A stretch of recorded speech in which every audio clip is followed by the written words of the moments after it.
여러분 안녕하십니까? 헬로티비 뉴스입니다. 서울시가 주거비용 부담으로 출산을 고민하는 신혼부부를 위해 공공주택 4,400호를 공급합니다.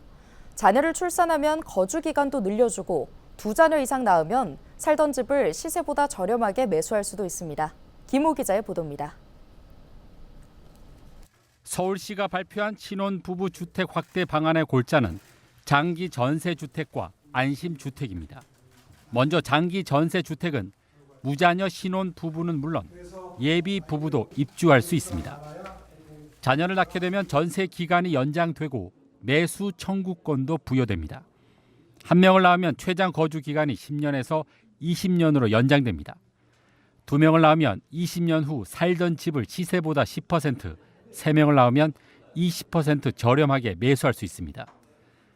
소득 기준도 완화됐습니다. 전용 면적 60제곱미터 이하 공공임대주택 신청 대상은 도시근로자 가구당 월평균 소득 120% 이하, 60제곱미터 초과는 150% 이하입니다. 4인 가구 기준 60제곱미터 이하는 월소득 989만 원 이하이며 60제곱미터 초과는 1,237만 원 이하입니다. 신혼부부 안심주택은 결혼 7년 이내 신혼부부와 결혼 예정인 예비 신혼부부가 대상입니다.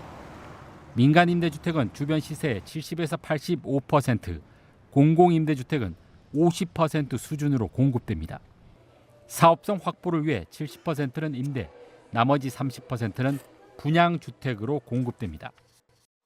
이제는 아이가 없어도 공공주택에 입주할 수 있게 됩니다.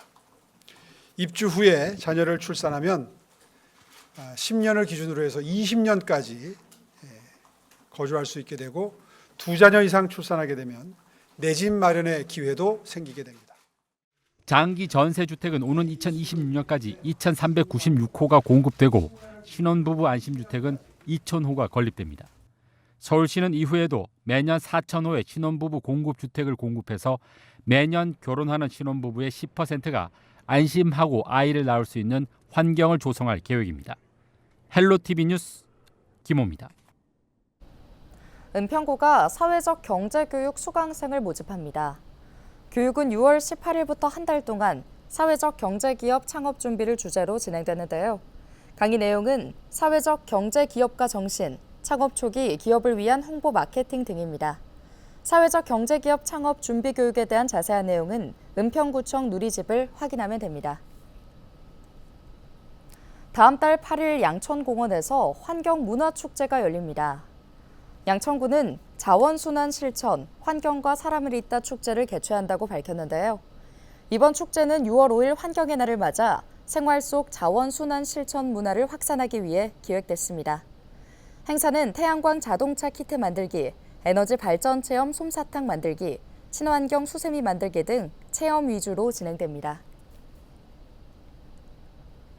양천구가 쾌적한 주거 환경 조성을 위해 음식물 폐기물을 버린 만큼 자동으로 수수료를 부과하는 RFID, 즉 전자태그 종량기를 지원합니다. 지원 대상은 50세대 이상 공동주택이며 연말까지 모두 300대를 설치할 예정인데요.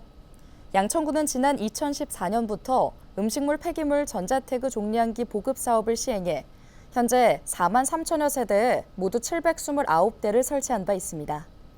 특히 2022년부터는 항공기 소음 피해 지역을 대상으로 전자태그 종량기 무상 지원 사업을 시행했으며 올해부터는 모든 신청주택에 종량기 구입비와 설치비를 전액 지원합니다. 서울시가 현재 주 3일 제공하는 경로당 이용 어르신 점심 식사를 7월부터 단계적으로 주 5일로 확대합니다. 이를 위해 47억 원의 추경 예산을 편성해 서울시의회에 제출했으며 중식 도우미 지원 인력을 추가 투입할 예정입니다.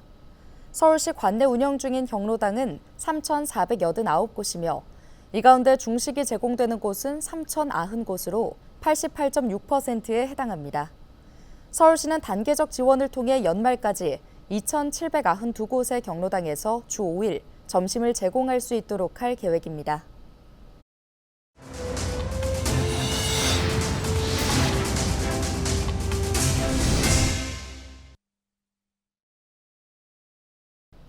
(21대) 국회가 막판 본회의를 열었지만 법안 처리에는 성과를 내지 못했습니다. 길고 긴 여야 대치로 처리되지 못한 법안들은 29일 21대 국회가 막을 내리면서 모두 폐기됐습니다. 이세진 기자의 보도입니다. 21대 국회 마지막 본회의. 대통령 거부권 행사로 국회로 돌아온 최혜병 특검법은 최종 부결됐습니다. 총 투표수 294표 중 가 179표, 부 111표, 무효 4표로서 부결되었음을 선포합니다. 방청석에서 거센 반발이 이어졌지만 재표결에서 부결된 최혜병 특검법은 폐기됐습니다. 당신들이 인간이야? 사람이냐고? 당신 아들이 죽였다만 20살짜리 아들이 죽었다 해봐. 이런 행동하겠어 당신들. 선구제 후 회수가 핵심인 전세사기 특별법 개정안은 야당 단독 표결로 이날 본회의를 통과했습니다. 여야가 합의하지 못한 7개 쟁점 법안 가운데 민주유공자법을 비롯한 4개 법안도 야당 주도로 국회 문턱을 넘었습니다. 하지만 하루 만에 대통령 거부권에 발목이 붙잡혔습니다. 이날 본회의를 통과한 5개 법안 가운데 4개 법안이 제2요구 대상. 국회로 돌아간 이들 법안은 재의결을 거쳐야 하지만 29일 국회 임기가 끝나면서 자동 폐기 처리됐습니다. 임기를 하루 남기고 본회의가 열렸지만 막판 국회를 넘은 법안은 결국 세월호 피해 지원 특별법이 유일한 셈. 상임위에 남아 처리되지 못한 법안 16,000건도 21대 국회 종료와 함께 없던 일이 됐습니다. 한편 야당이 주요 쟁점 법안들을 재발의하겠다고 예고한 가운데 21대 국회에서 풀지 못한 여야 대립 구도는 30일 문을 여는 22대 국회로 이어질 전망입니다. 헬로티비 뉴스 이세진입니다. 경기 북부 특별자치도 설치를 향한 지역사회의 바람이 큽니다. 지역 정치권은 22대 국회에서는 경기 북부 특자도 설치 특별법을 반드시 통과시킨다는 각오인데요. 김동연 경기도지사도 경기 북부 특별자치도를 흔들림 없이 추진하겠다고 재차 의지를 강조했습니다. 이재필 기자가 보도합니다. 김동연 경기도지사가 지난 28일 파주에서 경기도의회 경기북부 특별자치도 설치 특별위원회 소속 도의원들을 만났습니다. 이 자리에서 김 도지사는 경기북부 특별자치도를 흔들림 없이 추진하겠다는 강한 의지를 다시 한번 피력했습니다. 경기북부 특별자치도 설치 특별법이 비록 21대 국회 임기 내 처리되지는 못했지만 추진 의지는 흔들림 없이 굳건하다는 점을 강조한 겁니다. 도전 과제들이 우리가 대처하기에 따라서는 궁극적으로는 더 좋은 계기로 만드는 그런 전개가 될 수 있다는 생각을 하고 있습니다. 다양한 의견을 유심하게 관찰했고 분석도 했고 이제 곧 행동 옮길 때라는 말씀을 드립니다. 김 도지사는 지난 24일 국회의원 당선자들과 만나 경기북부 특별자치도 설치 특별법을 22대 국회에서 통과시켜 줄 것을 요청하기도 했습니다. 특히 경기북부 지역 당선인들은 김 도지사의 요청에 강하게 공감한 것으로 전해졌습니다. 경기북부 특별자치도 설치를 위해 다시 한번 신발끈을 동여매고 있는 경기도. 22대 국회에서는 성과를 이룰 수 있을지 관심이 집중됩니다. 헬로티비 뉴스 이재필입니다.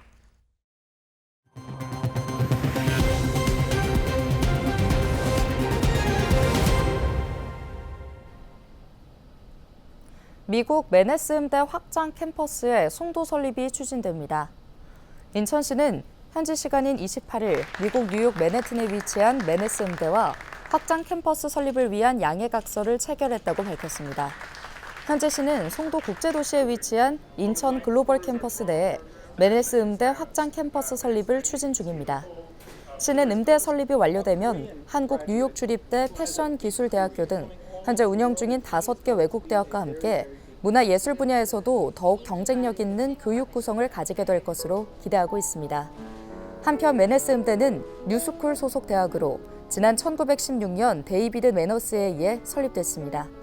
정명훈과 이용훈, 선우예권, 머레이 퍼라이아 등 세계적인 클래식 음악인들을 다수 배출했으며 세계 최고 수준의 교수진과 체계적인 교육 프로그램으로 글로벌 인지도가 매우 높습니다.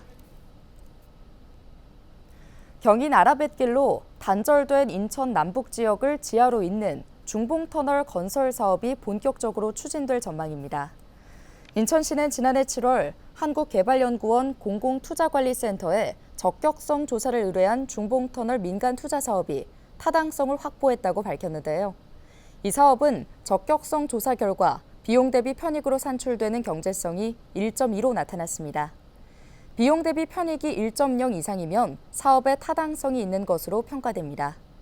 중봉터널 건설 사업은 북부권 종합발전계획의 선도 사업으로 서구 경서동 경서 삼거리에서 왕길동 검단 2교차로를 연결하는 총 연장 4.57km, 왕복 4차로의 자동차 전용 도로를 건설하는 사업입니다. 경인 아라뱃길과 수도권 매립지 지하를 관통하는 대심도 터널로 건설되고 총 사업비는 3,551억 원, 공사기간은 5년이 소요됩니다. 시는 오는 6월 적격성 조사가 최종 마무리되면 절차를 거쳐 오는 2027년 착공을 목표로 사업을 신속히 추진할 계획입니다. 인천시교육청이 지자체 대학 간 협력 체계를 통해 인프라를 구축하고 유아 보육 지원에 나서기로 했습니다. 시교육청은 최근 인천시 경인교육대학교, 경인여자대학교와 지역 기반형 유아 교육, 보육 혁신 지원 사업 추진을 위한 업무 협약을 서면으로 체결했다고 밝혔는데요.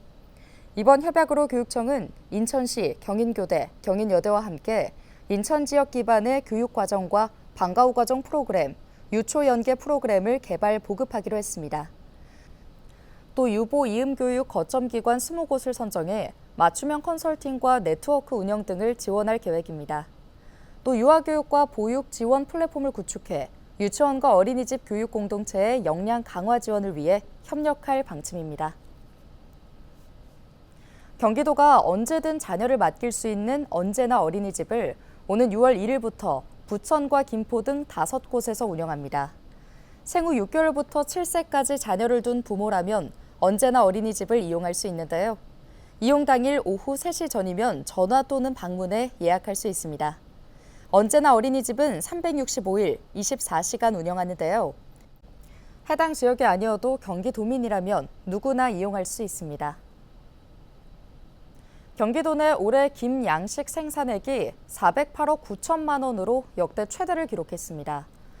도 관계자는 올해 지역 내 김 생산량은 2만 1,846톤으로 전년 대비 약 3% 감소했지만 생산액은 무려 190억 원 증가했다며 도에서 김 양식을 시작한 이후 최대 금액이라고 밝혔습니다. 도는 생산액이 크게 증가한 이유로 수출 수요 증가와 가격 상승을 꼽았는데요. 생산액 상승으로 도내 어갑 평균 수입도 전년 대비 87.2% 상승한 것으로 조사됐습니다. 서울교통공사 등 서울시 산하기관 청년 의무 고용률이 4%에서 5%로 확대될 전망입니다. 서울시의회 김지양 의원이 청년 일자리 기본조례 개정안 등을 대표 발의했다고 밝혔는데요. 청년 일자리 기본조례 개정안은 서울시 24개 투자 출연기관의 청년 고용 의무 비율을 4%에서 5%로 상향 조정하고 청년 채용 계획과 실적을 서울시의회에 의무적으로 제출하는 내용을 담고 있습니다. 현행법상 공공기관과 지방공기업은 정원의 3% 이상을 청년 미취업자로 고용해야 합니다. 서울시는 2021년부터 시 산하기관의 청년 고용 의무 비율을 법의 하한 기준인 4% 이상으로 올려 청년을 채용하고 있습니다.